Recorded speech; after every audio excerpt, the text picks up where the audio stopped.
আজ থেকে বহু বছর আগে হুগলি জেলার তারকেশ্বরে উত্তরপ্রদেশের রাজা বিষ্ণু দাস একটি বিশাল প্রাসাদ বানিয়ে তার পরিবার সহ থাকতে শুরু করেছিলেন। রাজা বিষ্ণু দাসের একটি প্রিয় গরু ছিল, তার নাম ছিল কপিলা। রাজা বিষ্ণু দাসের ভাই ভারমল রাও কপিলাকে নিয়ে রোজ জঙ্গলের মধ্যে গোচারণে যেতেন, কিন্তু প্রতিদিনই কপিলা হঠাৎ দৌড়ে জঙ্গলের ভিতরে কোথাও যেন একটা চলে যেত। এমন ঘটনা প্রতিদিনই ঘটতে থাকে। এমনই একদিন ভারমল রাও কপিলার পিছু নেয়। এই কপিলা, কোথায় যাচ্ছিস? দাঁড়া দাঁড়া বলছি। কিন্তু কপিলা দৌড়তেই থাকে এবং কিছু দূর যাওয়ার পর ভারমল রাও তাকে আর দেখতে পায় না এবং সে ক্লান্ত হয়ে একটি গাছের তলায় বসে ঘুমিয়ে পড়ে। কিছুক্ষণ পর ঘুম ভাঙতে সে দেখতে পায় কপিলা তার সামনে দাঁড়িয়ে আছে। এইভাবেই দিন কাটতে থাকে। রাজা বিষ্ণু দাস লক্ষ্য করেন কপিলা দুধ দেওয়ার পরিমাণ দিন দিন কমিয়ে দিচ্ছে। তাই সে চিন্তিত হয়ে তার ভাই ভারমল রাওকে বলেন, কি ব্যাপার বলতো, কপিলা এত হৃষ্টপুষ্ট, দিন দিন দুধ দেওয়ার পরিমাণ কেন কমিয়ে দিচ্ছে? এ যে এক বড় চিন্তার বিষয়। তখন তার ভাই তাকে সমস্ত ঘটনাটা খুলে বলেন এবং সব শুনে রাজা বিষ্ণু দাস বলেন, কি বলছো তুমি? তবে কি জঙ্গলের মধ্যেই কেউ কপিলার দুধ চুরি করে নিচ্ছে? কালকে গিয়ে ব্যাপারটা দেখতে হবে। পরের দিন রাজা বিষ্ণু দাস তার কিছু সৈন্য এবং গ্রামবাসীদের নিয়ে ওই জঙ্গলের মধ্যে যান এবং সেখানে গিয়ে তিনি যা দেখতে পান তাই দেখে রাজা বাকরুদ্ধ হয়ে যান। রাজা দেখেন মাটির মধ্যে একটি অর্ধেক বেরিয়ে থাকা পাথরের সামনে দাঁড়িয়ে আছে কপিলা এবং সে ওই পাথরটির ওপর তার গোদুগ্ধ মিশ্রিত করছে। এই দৃশ্য দেখে গোটা গ্রামবাসী হতবাক হয়ে পড়ে এবং তারপর মাটি খুঁড়ে সেই পাথরটিকে তুলে আনা হয়। রাজা স্বয়ং সেই পাথরটিকে তার গৃহে নিয়ে যান এবং সেই রাত্রেই রাজা স্বপ্নে দেখেন, বিষ্ণুদাস, ওঠো বিষ্ণুদাস, ওই পবিত্র পাথরের মধ্যে স্বয়ং আমি বিরাজমান। আমি তোমাকে আদেশ করছি, তুমি এখানে আমার একটি মন্দির প্রতিষ্ঠা করবে, যার নাম হবে বাবা তারকনাথের মন্দির। আর তুমিই হবে আমার মন্দিরের প্রধান পুরোহিত। আর এই মন্দিরের নাম অনুযায়ী এই স্থানের নাম হবে তারকেশ্বর। এমন স্বপ্ন দেখে রাজার ঘুম ভেঙে যায় এবং পরের দিন থেকেই তিনি মন্দির নির্মাণের কাজ শুরু করেন। এইভাবেই প্রতিষ্ঠা হয় তারকনাথ বাবার মন্দির এবং রাজা বিষ্ণুদাস হয়ে ওঠেন ওই মন্দিরের প্রধান পুরোহিত। এরপর কেটে যায় বহু বছর। বাবা তারকনাথের মহিমার কথা ছড়িয়ে পড়ে দেশ বিদেশের নানান প্রান্তে। আজও বহু দূর দূরান্ত থেকে লক্ষ লক্ষ ভক্তগণ শ্রাবণ মাসে বাবার মাথায় জল ঢালতে আসেন তাদের মনস্কামনা পূর্ণ করতে।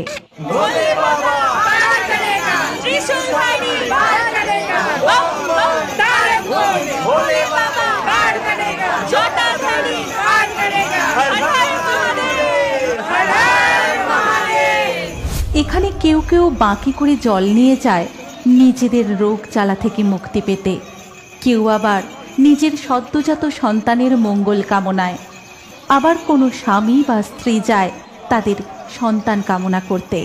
এমনই একদিন এক বৃদ্ধা কাঁধে বাঁক তুলে নিয়ে রওনা হয় বাবার মাথায় জল ঢালবে বলে। হে ভোলে বাবা, পার করেগা, ত্রিশূলধারী পার করেগা। কিন্তু কিছু দূর গিয়েই বৃদ্ধা আর পা এগোতে পারেন না। তিনি রাস্তার ধারে বসে পড়েন। সেই প্রচণ্ড ভিড়ে সবাই তাকে এড়িয়ে চলে যায়। তখন বৃদ্ধা কাঁদতে কাঁদতে ভোলা বাবাকে স্মরণ করে বলেন, হে ভোলা মহেশ্বর, আমি যে আর হাঁটতে পারছি না বাবা, আমায় শক্তি দাও। তোমার মাথায় জল ঢেলে আমি দু চোখ বন্ধ করলে তবেই মুক্তি পাবো বাবা। জয় জয় ভোলা মহেশ্বরের জয়। এদিকে স্বর্গে বসে মহাদেব ও মাতা পার্বতী সমস্ত ঘটনাটা দেখেন এবং মাতা পার্বতী বলেন, স্বামী, এ আপনার কেমন লীলা? আপনার এমন পরম ভক্ত সেই কোন দূর থেকে ছুটে এসেছে আপনার মাথায় জল ঢেলে পূর্ণ অর্জন করবে বলে, আর আপনার সেই ভক্ত এত কষ্ট পাচ্ছে দেখেও আপনি যাবেন না? আমি অবশ্যই যাব পার্বতী। আমি আমার কোনো ভক্তকেই কখনো নিরাশ করি না। এই বলে মহাদেব সেখান থেকে অদৃশ্য হয়ে সেই বৃদ্ধার কাছে যান আর বলেন, বুড়িমা, ও বুড়িমা, বলি এই বয়সে তুমি কি না কাঁধে বাঁক নিয়ে বেরিয়েছো বাবার মাথায় জল ঢালবে বলে? এই বয়সে তুমি এসব পারো? এখন এসো, চড়ে বসো দেখি আমার কাঁধে। আমি তোমায় নিয়ে যাচ্ছি বাবার মন্দির পর্যন্ত। কে কে বাছা তুমি? এমন ভোলা মহেশ্বরের মতো সেজেছ? ও বুঝেছি, তুমি হচ্ছ বহুরূপী। সে তুমি যা ইচ্ছা ভাবো, এখন তাড়াতাড়ি আমার কাঁধে বসো, অনেক পথ যেতে হবে। তারপর মহাদেব বৃদ্ধাকে কাঁধে তুলে নিয়ে যেতে থাকেন এবং মন্দিরের সামনে পৌঁছে তাকে নামিয়ে দিয়ে বলেন, যাও বুড়িমা, এবার তোমার ভোলে বাবার মাথায় জল ঢেলে এসো। তখন বৃদ্ধা তার ঝোলা থেকে 2 টাকা বার করে তাকে দিতে গিয়ে দেখে, এই নে বাবা, এই 2 টাকা তুই। হে কি, কোথায় গেল? কোথায় গেল ছেলেটা? তবে কি? জয় জয় ভোলা মহেশ্বরের জয়, জয় বাবা ভোলা মহেশ্বরের জয়। এরপর লক্ষ লক্ষ ভক্ত বাবার মাথায় দুধ জল ঢালতে থাকে। এদিকে মন্দিরের বাইরে দেখা যায় কতগুলো বাচ্চা ছেলে মেয়ে খিদের জ্বালায় বসে বসে কাঁদছে। আর যত দর্শনার্থী যাচ্ছে বাচ্চাগুলো তাদেরকে বলছে, আমাদের 2 খেতে দাও না গো, বহুদিন আমরা কিছু খেতে পাই না। তোদের এখন কি খেতে দেবো রে? যা, সরে যা বলছি, একদম আমায় ছুবি না। কোথায় না কোথায় নোংরা জায়গায় ঘুরে বেড়াস। ওই যে তোমাদের ঘটিতে দুধ আছে, আমাদের একটু দুধ দাও না গো। সত্যি বলছি, আমরা অনেক দিন কিছু খেতে পাইনি, একটু খেতে দাও না গো। এই দুধ বাবার মাথায় ঢালার জন্য এনেছি, তোদেরকে খাওয়ানোর জন্য নয়। সরে যা বলছি, সরে যা এখান থেকে। এই বলে তারা সেখান থেকে চলে যায়।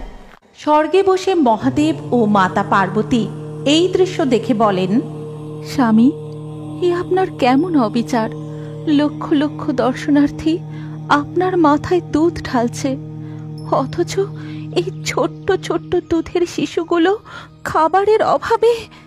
না না, এই দৃশ্য যে চোখে দেখা যায় না, এভাবে তো পূর্ণ অর্জন হয় না। ওরাও যে আপনার সন্তান, আপনি কিছু একটা করুন প্রভু। তারপর মহাদেব সেখান থেকে অদৃশ্য হয়ে ওই বাচ্চাগুলোর সামনে যান আর বলেন, তোদের খুব খিদে পেয়েছে তাই না বাছা? কিন্তু তুমি কে? এমন শিব ঠাকুরের মতো সেজেছ কেন? ও, তুমি বুঝি বহুরূপী? হ্যাঁ হ্যাঁ, আমি বহুরূপী। এখন আই দেখি, এই খাবারগুলো খেয়ে নে। তারপর মহাদেব তার নিজের কোলে বসিয়ে ওই ছোট্ট ছোট্ট শিশুগুলিকে নিজের হাতে দুধ ও আরো নানা রকম ফল খাইয়ে দেন। এইভাবেই বাবা তারকনাথের মহিমা ছড়িয়ে পড়ে দূর দূরান্তে।